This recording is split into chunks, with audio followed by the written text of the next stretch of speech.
ในเช้าวันนี้อยากจะเชิญชวนพี่น้องทุกท่านได้คิดถึงพระคัมภีร์2ข้อนะคะสั้นๆในโยชูวานะคะพระธรรมโยชูวานั้นมีอยู่ทั้งหมด24บทเมื่อเราอ่านนะคะในบทที่1ถึงบทที่22เราจะพบเรื่องราวที่น่าตื่นเต้นที่ชาวอิสราเอลเข้าไปอาศัยอยู่ในแผ่นดินคานาอันหลังจากที่บรรพบุรุษของพวกเขาก่อนที่จะสามารถเข้าไปในแผ่นดินคานาอันที่พวกเขาเฝ้ารอหรือว่าที่พระเจ้าสัญญาจะประทานให้นั้นเนี่ยพวกเขาบรรพบุรุษของพวกเขาเคยเป็นทาสอยู่ในประเทศอียิปต์ถึง400ปีนะคะและกว่าจะออกมาจากอียิปต์ได้นะคะก็ออกมาแล้วก็ยังต้องอพยพวนเวียนอยู่ในถิ่นทุรกันดารอีกถึง40ปีจึงจะมีประสบการณ์หรือว่ามีเหตุการณ์ที่เกิดขึ้นในพระธรรมโยชูวานี้พระธรรมโยชูวาจึงทำให้เราเห็นว่าพระเจ้าสถิตอยู่กับชาวอิสราเอลอยู่เสมอพระองค์ทรงช่วยพวกเขาให้เอาชนะศัตรูมากมายและได้พักสงบอยู่ในแผ่นดินแห่งพันธสัญญาและนี่คือชัยชนะที่ยิ่งใหญ่จริงๆที่พวกเขาเฝ้ารอมานานแสนนานแต่พวกเขาจะรักษาชัยชนะนี้เอาไว้ได้อย่างไรคำตอบอยู่ในคำกำชับของโยชูวานะคะใน2บทสุดท้ายคือบทที่23และ24ซึ่งสามารถสรุปเป็นพระคัมภีร์2ข้อที่เราได้อ่านด้วยกันเมื่อสักครู่นี้นะคะเมื่อกี้เราอ่านไปแล้วแต่ว่าอยากจะให้เราอ่านด้วยกันอีกครั้งหนึ่งนะคะ1 2 3ฉะนั้นจงยำเกรงพระเยโฮวาและปรนนิบัติพระองค์ด้วยความจริงใจและด้วยความซื่อสัตย์จงทิ้งพระเหล่านั้นซึ่งบรรพบุรุษของท่านปรนนิบัติที่ฟากตะวันออกของแม่น้ำและในอียิปต์เสียจงปรนนิบัติพระยาเวและถ้าพวกท่านไม่เห็นด้วยที่จะปรนนิบัติพระยาเวท่านก็จงเลือกเสียในวันนี้ว่าท่านจะปรนนิบัติใครจะปรนนิบัติบรรดาพระซึ่งบรรพบุรุษของท่านปรนนิบัติอยู่ในท้องถิ่นฟากตะวันออกของแม่น้ำหรือบรรดาพระของคนอาโมไรในแผ่นดินซึ่งท่านอาศัยอยู่แต่ส่วนข้าพเจ้าและครอบครัวของข้าพเจ้าเราจะปรนนิบัติพระยาเวพระคัมภีร์2ข้อนี้สามารถสรุปเป็นประโยคเดียวว่าจงนมัสการพระเจ้าองค์เดียวจงนมัสการพระเจ้าองค์เดียวทำไมโยชูวาต้องกำชับพวกเขาแบบนี้หลังจากที่ผ่านเรื่องราวการต่อสู้การช่วยเหลือของพระเจ้ามาตั้งเยอะแยะมากมายพูดเรื่องอื่นดีกว่าไหมทำไมจะต้องบอกว่านมัสการพระเจ้าองค์เดียวนั่นก็เพราะว่าในอดีตบรรพบุรุษของพวกเขาเคยปรนนิบัติพระอื่นหรือเรียกอีกอย่างว่าเคยนมัสการพระอื่นและในสมัยนั้นชนชาติที่อยู่รายล้อมพวกเขาต่างนมัสการพระอื่นๆมากมายดังนั้นจึงมีความเสี่ยงค่ะที่ชาวอิสราเอลจะหลงลืมพระเจ้าแล้วหันไปนมัสการพระอื่นทั้งที่รู้ว่ามีเพียงพระเจ้าเท่านั้นที่สามารถช่วยพวกเขาได้อย่างแท้จริงแล้วนมัสการพระอื่นแล้วเป็นยังไงผลไม่ดีเลยนะคะผลของการละทิ้งพระเจ้าไปหาพระอื่นก็คือการที่เราจะไม่ได้รับพระพรจากพระเจ้าและไม่ได้รับการยกโทษบาปของเราด้วยเหตุนี้โยชูวาจึงกำชับพวกเขาว่าพวกเขาต้องนมัสการพระเจ้าองค์เดียวเมื่อเราทั้งหลายที่เป็นคริสเตียนในปัจจุบันได้ยินคำกำชับของโยชูวาเราอาจจะคิดว่าเป็นเรื่องไกลตัวสิ่งนี้จะไม่เกิดขึ้นกับเราแน่นอนเราเป็นคริสเตียนมาตั้งนานพ่อแม่บรรพบุรุษของเราก็เป็นคริสเตียนเราจะไม่มีวันที่จะหันไปนมัสการพระอื่นหรือหันไปกราบไหว้รูปเคารพอย่างแน่นอนแต่หากเราพิจารณาความหมายที่กว้างขึ้นของคำว่านมัสการปรนนิบัติ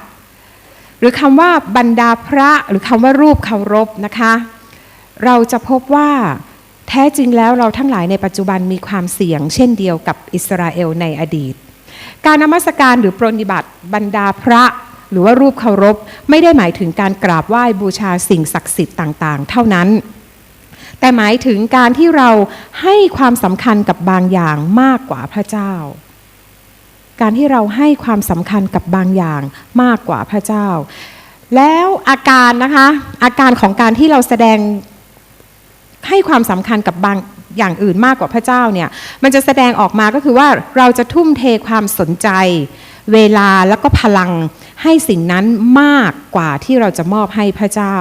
หรือว่าเราอาจจะถึงกับยอมทิ้งพระเจ้าเพื่อเราจะได้สิ่งนั้นมาจากความหมายนี้นะคะสิ่งที่โดยตัวของมันเองเนี่ยเป็นกลางหรือเป็นสิ่งที่ดีนะคะไม่ได้มีปัญหาไม่ได้มีพิษภัยอะไรแต่สิ่งเหล่านั้นอาจจะกลายเป็นรูปเคารพสำหรับเราก็ได้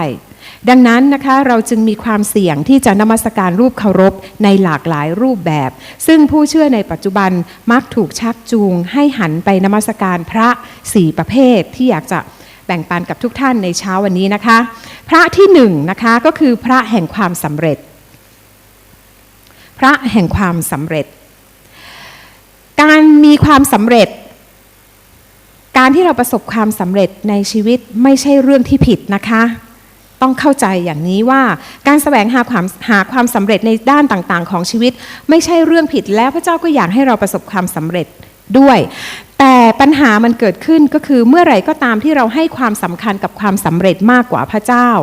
นั่นหมายความว่าความสำเร็จนั้นกลายเป็นพระหรือว่ารูปเคารพที่เรากำลังนมัสการซึ่งเราแต่ละคนก็อาจจะมีพระแห่งความสำเร็จที่แตกต่างกันไปเช่นสำหรับบางคนอาจจะเป็นความสำเร็จในการเรียนความสำเร็จในการทำงานความสำเร็จในการออกกำลังกายหรือแม้แต่การรับใช้ใครจะคิดว่าการรับใช้จะเป็นรูปเคารพสำหรับเราแต่ว่าถ้าเรามุ่งแล้วก็คิดถึงผลนั้นมากเกินกว่าที่จะยำเกรงพระเจ้าสิ่งนั้นก็อาจจะกลายเป็นพระที่เรากำลังเคารพอยู่พระเจ้าปรารถนาให้เราทำสิ่งเหล่านี้นะคะสิ่งเหล่านี้ก็คือการเรียนการทำงานของเราสิ่งที่เราชอบสิ่งที่จะนำมาซึ่งความภาคภูมิใจในชีวิตของเราพระเจ้าอยากให้ทำแต่พระองค์อยากให้เราทำโดยพึ่งพระองค์และพระองค์อยากให้เราทำเพื่อที่จะถวายเกียรติแด่พระองค์แต่ว่าสิ่งเหล่านี้จะกลายเป็นรูปเคารพของเราหากเราทำโดยพึ่งตัวเองและทำเพื่อตัวเองหรือหากเราทุ่มเทความสนใจเวลาพลังงานให้กับสิ่งเหล่านี้จนไม่มีเวลาให้กับพระเจ้าเรายุ่งจนไม่ได้ใกล้ชิดกับพระเจ้าด้วยการเฝ้าเดี่ยวหรือการเข้าเฝ้าพระเจ้าเราไม่ได้ยินเราไม่มีเวลาให้กับการอ่านพระวจนะของพระเจ้าเราไม่ได้สนใจพระเจ้าในการฟังพระคำของพระองค์ในการฟังเทศนาเราไม่รู้สึกว่าเราพบพระเจ้าเมื่อเราร่วมนมัสการและร่วมสามัคคีธรรมดังนั้นนะคะอยากจะให้เราได้คิดถึงตัวเองนะคะสำรวจตัวเองด้วยความถ่อมใจว่าเรากำลังนมัสการพระแห่งความสำเร็จอยู่หรือไม่พระที่สองนะคะก็คือพระแห่งความสุขมีหลายอย่างนะคะที่เราทำแล้วมีความสุขหรือว่าสนุกไม่ว่าจะเป็นสิ่งที่อำนวยความสะดวกต่างๆการได้เที่ยวได้กินดื่มสังสรรค์กับเพื่อนฝูงการดูหนังฟังเพลงเล่นเกมการท่องโลกอินเทอร์เน็ตการใช้สื่อสังคมออนไลน์หรือว่ากิจกรรมอื่นๆที่เราชื่นชอบแต่สิ่งเหล่านี้จะกลายเป็นรูปเคารพของเราทันทีเมื่อเรารู้ว่า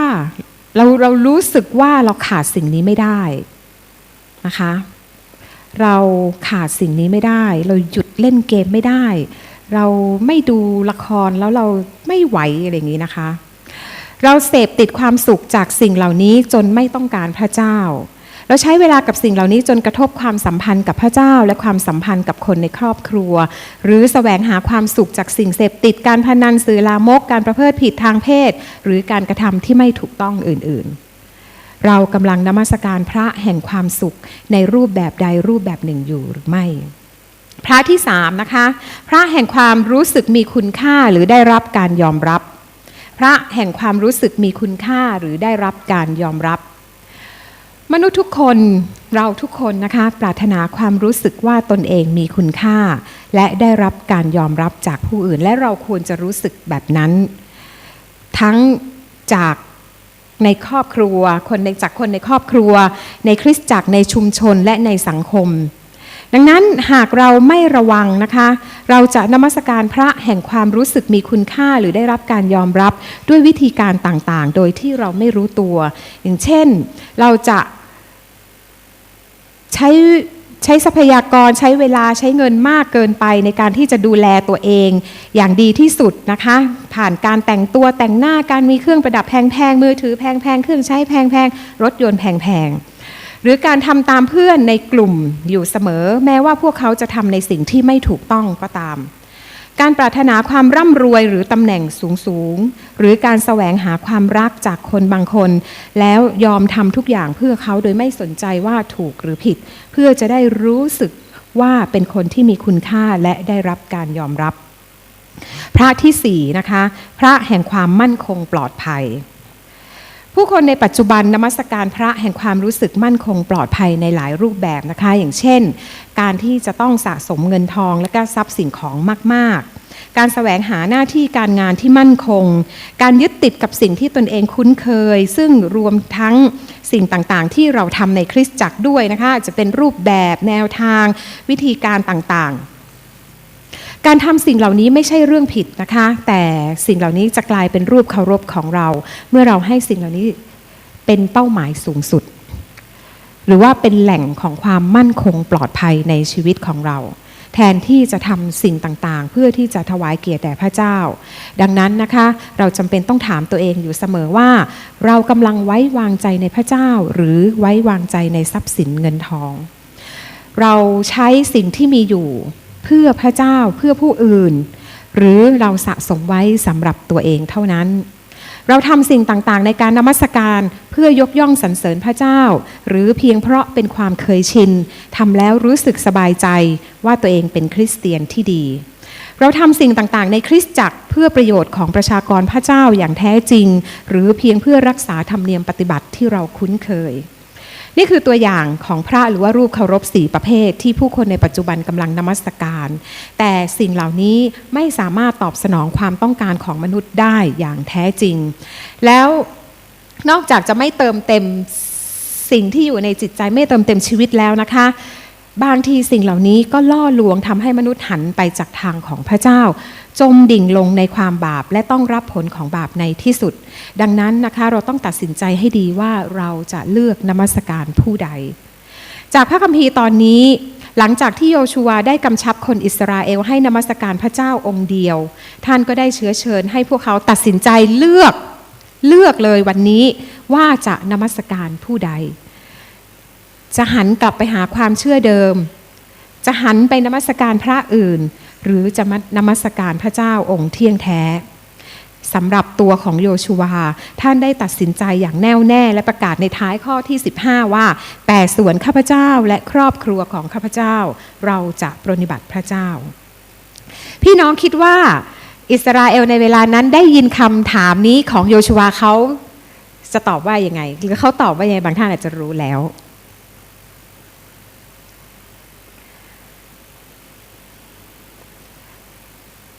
ถ้าไม่รู้เดี๋ยวค่อยกลับไปอ่านก็ได้นะคะแต่จะบอกว่าพวกเขานะคะน่ารักมากพวกเขาก็ตอบเวลานั้นเลยก็ตัดสินใจว่าจะทิ้งพระอื่นๆแล้วก็ยืนยันกับโยชูวาว่าพวกเขาจะนมัสการพระเจ้าเที่ยงแท้แต่องค์เดียวและในโยชูวาบทที่24ข้อ31ได้บันทึกว่าพวกเขาก็ทำอย่างนั้นจริงๆคนอิสราเอลได้ปรนนิบัติพระยาเวตลอดสมัยของโยชูวาและตลอดสมัยของพวกผู้ใหญ่ที่มีอายุยืนกว่าโยชูวาผู้ได้ทราบถึงบรรดาพระราชกิจซึ่งพระยาเวทรงกระทำเพื่ออิสราเอลด้วยเหตุนี้นะคะตลอดช่วงเวลานั้นพวกเขาได้พักสงบจากศัตรูไม่ต้องมีการสู้รบปรบมืออีกแล้วเขาก็ได้รับพระพรจากพระเจ้าในแผ่นดินแห่งพันธสัญญานั้นแต่น่าเสียดายนะคะเมื่อเวลาผ่านไปคนอิสราเอลในสมัยต่อมาและในตลอดประวัติศาสตร์ก็เลือกที่จะปฏิเสธพระเจ้าและหันไปนมัสการพระอื่นๆและทำสิ่งที่ไม่ถูกต้องอีกมากมายซึ่งผลที่ตามมาก็คือพวกเขาไม่ได้รับพระพรจากพระเจ้าและต้องรับการลงโทษบาปของพวกเขาในที่สุดนะคะพวกเขากรุงเยรูซาเล็มที่พวกเขารักก็ถูกทำลาย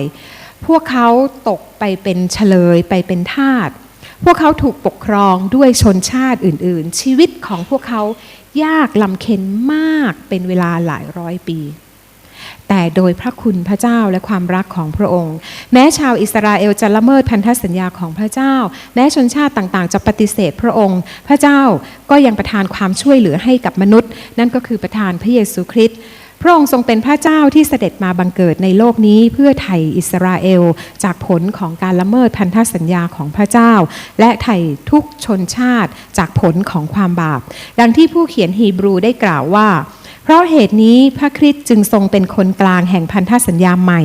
เพื่อให้คนทั้งหลายที่พระองค์ทรงเรียกมาได้รับมรดกนิรันดร์ที่เกิดขึ้นนั้นไถ่พวกเขาให้พ้นจากบรรดาการล่วงละเมิดที่เกิดภายใต้พันธสัญญาเดิมแล้วผู้ที่เชื่อวางใจในพระเยซูคริสต์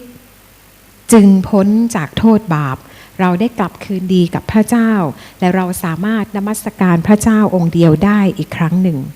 และมากกว่านั้นพระเยซูตรัสว่าแต่พวกท่านจงแสวงหาแผ่นดินของพระเจ้าและความชอบธรรมของพระองค์ก่อนแล้วพระองค์จะทรงเพิ่มเติมสิ่งทั้งปวงนี้ให้หมายความว่าเมื่อเราเลือกที่จะนมัสการพระเจ้าองค์เดียวไม่ยึดพระอื่นหรือว่าไม่ให้สิ่งอื่นมาครองบัลลังก์หัวใจของเราพระองค์จะทรงเพิ่มเติมสิ่งทั้งปวงที่จำเป็นให้กับเราด้วยดังนั้นนะคะหากเราให้ความสำคัญกับพระเจ้ามากกว่าทุกสิ่งหากเราทุ่มเทความสนใจเวลาและพลังของเราในการดำเนินชีวิตตามพระประสงค์ของพระเจ้าทำในสิ่งที่เป็นน้ำพระทัยของพระองค์ยอมทิ้งทุกสิ่งเพื่อพระองค์เพราะพระเจ้าจะทรงเพิ่มเติมสิ่งทั้งปวงที่จำเป็นให้กับเราโดยเฉพาะอย่างยิ่งนะคะสิ่งที่อาจเป็นพระของเราพระแห่งความสำเร็จจะกลายเป็นพรแห่งความสำเร็จนั่นก็คือความสำเร็จในด้านต่างๆในชีวิตของเราที่ไม่ได้มาด้วยการไขว่คว้าของเราเองแต่มาจากพระเจ้าและเป็นความสำเร็จที่ถวายเกียรติแด่พระเจ้าซึ่งบางครั้งอาจจะเป็นความสำเร็จในมุมมองของคนในสังคมด้วยแต่บางครั้งอาจจะเป็นความสำเร็จที่ต่างออกไปอย่างเช่นเราอาจจะไม่ได้ประกอบอาชีพที่ร่ำรวยไม่ได้เป็นหมอที่รวยที่สุดไม่ได้เป็นครูที่รวยที่สุดไม่ได้เป็นนักกฎหมายที่ดีที่สุดแต่ว่าเราทำอาชีพของเราแล้วได้ช่วยเหลือผู้คนในสังคมเราจะได้รับพรแห่งความสุขคือความสุขแท้ที่มาจากพระเจ้าที่ดำรงอยู่ในทุกสถานการณ์เราจะพอใจในสิ่งที่เรามีอยู่และเราจะไม่เป็นนายเราจะเป็นนายเราไม่เป็นทาสของสิ่งต่างๆ 3. นะคะเราจะได้พรแห่งความรู้สึกมีคุณค่าและการได้รับการยอมรับคือการรู้ว่าตนเองเป็นผู้ที่มีคุณค่าและได้รับการยอมรับจากพระเจ้าอย่างที่เราเป็นเมื่อเราได้รับพรแบบนี้นะคะเราจึงสามารถที่จะดำเนินชีวิตอย่างมีเสรีภาพไม่ต้องแสวงหาการยอมรับจากผู้อื่นอีกทั้งเป็นผู้ที่สำแดงความรักให้กับผู้อื่นได้ด้วยและพรที่ 4 พรแห่งความมั่นคงปลอดภัยคือการมั่นใจว่าชีวิตของเราอยู่ภายใต้การดูแลปกป้องของพระเจ้าดังนั้นแม้ในโลกนี้เราอาจไม่มีทรัพย์สินเงินทองมากมายแม้เราอาจจะพบกับโรคภัยไข้เจ็บหรือปัญหาต่างๆแต่ในที่สุดพระเจ้าจะทรงนำเรากลับไปอยู่กับพระองค์ในแผ่นดินแห่งพันธสัญญาที่แท้จริงนั่นก็คือแผ่นดินสวรรค์ที่เราจะได้อยู่กับพระเจ้าและนมัสการพระองค์ตลอดไปชั่วนิรันดร์เมื่อเดือนที่แล้วนะคะข้าพเจ้ากับพี่น้องอีกกลุ่มหนึ่งได้มีโอกาสเดินทางไปศึกษาพันธกิจของคริสตจักร Park Street Church นะคะแล้วก็ไปร่วมฉลอง150 ปีของคริสตจักรที่1แห่งเมืองซานตาบาบาราคริสตจักร Park Street นะคะเป็นคริสตจักรเก่าแก่ตั้งอยู่กลางเมืองบอสตันเก่าคือมีอายุ210 ปีนะคะมาถึงตอนนี้ซึ่งคริสตจักรนี้ก่อตั้งขึ้นในเวลานั้นเนี่ยเป็นช่วงเวลาที่ผู้เชื่อจำนวนมากในอเมริกาได้หันไปเชื่อในคำสอนเท็จที่ปฏิเสธเรื่องตรีเอกภาพความเป็นพระเจ้าของพระเยซูคริสต์และพระวิญญาณบริสุทธิ์และก็มีหลักข้อเชื่อสำคัญอื่นๆอีกหลายอย่างและนอกจากนั้นยังเป็นช่วงเวลาที่ผู้คนในสังคมยกย่องการศึกษาและไม่สนใจศาสนาแต่ว่ามีคริสเตียนอยู่27คนค่ะที่ปฏิเสธพระเทียมเท็จในช่วงเวลานั้นแล้วเลือกที่จะนมัสการพระเจ้าองค์เดียวก็เลยตั้งคริสตจักร Park Street Church ขึ้นคริสตจักรนี้ขึ้นนะคะและทุกวันนี้คริสตจักร Park Street ก็ยังคงยึดมั่นยืนหยัดในการนมัสการพระเจ้าองค์เดียวท่ามกลางสังคมที่นมัสการพระต่างๆมากมายและพระใหญ่ของสังคมบอสตันแล้วก็ใกล้เคียงนะคะ ก็คือพระของการศึกษาและปริญญาในเมืองบอสตันและเมืองใกล้เคียงเนี่ยมีมหาวิทยาลัยอยู่35แห่งคนที่อยู่ในนั้นมีสถานะที่เป็นนักศึกษามากถึง 35% ไม่ว่าจะไปปริญญาอะไรหรือว่าไปประกาศนียบัตรไปอะไรต่างๆเหล่านี้นะคะ 35% มีสถาบันที่มีชื่อเสียงระดับโลกมีการศึกษาค้นคว้าวิจัยและพัฒนาด้านต่างๆอย่างมากมายพระแห่งความสำเร็จความสุขความรู้สึกมีคุณค่าและความมั่นคงปลอดภัยจึงเป็นพระที่ผู้คนนมัสการอย่างแพร่หลายแต่คริสตจักรพาร์คสตรีทเลือกนมัสการพระเจ้าองค์เดียวโดยเน้นการเทศนาการศึกษาพระคัมภีร์นะคะทั้งในชั้นเรียนตั้งแต่เด็กเล็กๆระวีไปจนถึงของผู้ใหญ่ในกลุ่มย่อยต่างๆสำหรับสมาชิกในทุกสาขาอาชีพเพื่อให้สมาชิกคริสตจักรมีชีวิตอยู่ได้ในสังคมของเขามีชีวิตที่เข้าใจว่าพวกเขาจะเป็นสาวกแท้ของพระเยซูคริสต์ในสังคมปัจจุบันได้อย่างไรเช่นจะเป็นนักศึกษาที่ถวายเกียรติแด่พระเจ้าและจะเป็นนักกฎหมายจะเป็นคนที่ทำงานที่สร้างการเปลี่ยนแปลงที่ดีในสังคมได้อย่างไรและนอกจากนั้นคริสตจักรแห่งนี้ก็ยังเน้นการประกาศกับนักศึกษาต่างชาตินะคะที่ไปเรียนที่บอสตันสนับสนุนมิชชันนารีที่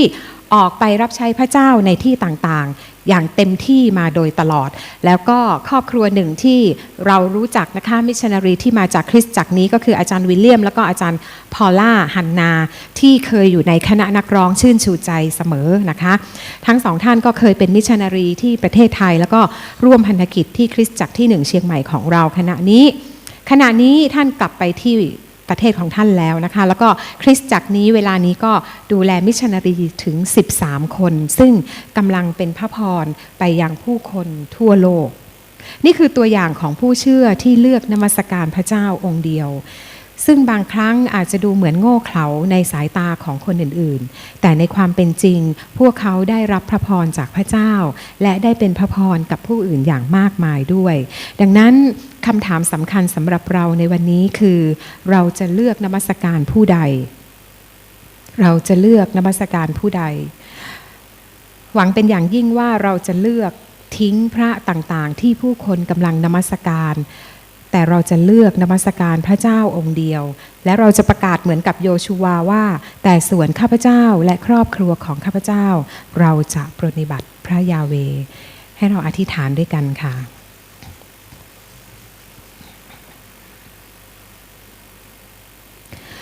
ข้าแต่พระเจ้าของข้าพระองค์ทั้งหลายพระองค์ทรงเป็นพระเจ้าที่ยิ่งใหญ่สูงสุดเป็นพระเจ้าเที่ยงแท้แต่พระองค์เดียวพระองค์เป็นพระเจ้าที่สร้างข้าพระองค์ทั้งหลายและพระองค์ให้ข้าพระองค์เป็นของพระองค์และพระองค์เป็นพระเจ้าของข้าพระองค์นี่เป็นพันธสัญญาพระองค์ทรงเป็นพระเจ้าที่หวงแหนพระองค์อยากให้ลูกๆของพระองค์มีพระองค์เท่านั้นเพราะพระองค์ทรงทราบว่าการมีสิ่งอื่นหรือให้สิ่งอื่นครอบครองชีวิตล้วนนำไปสู่ความล้มเหลวความผิดหวังความเสียใจและความสุขที่ไม่ยั่งยืนหลายๆสิ่งนำไปสู่ความพินาศข้าแต่พระเจ้าในเช้าวันนี้ข้าพระองค์ทั้งหลายปรารถนาจะตอบพระองค์หากพระองค์จะถามว่าข้าพระองค์ทั้งหลายจะเลือกปรนนิบัติหรือนมัสการผู้ใดขอพระองค์เจ้าทรงโปรดฟังคำตอบในจิตใจของพี่น้องของข้าพระองค์ทั้งหลายในเวลานี้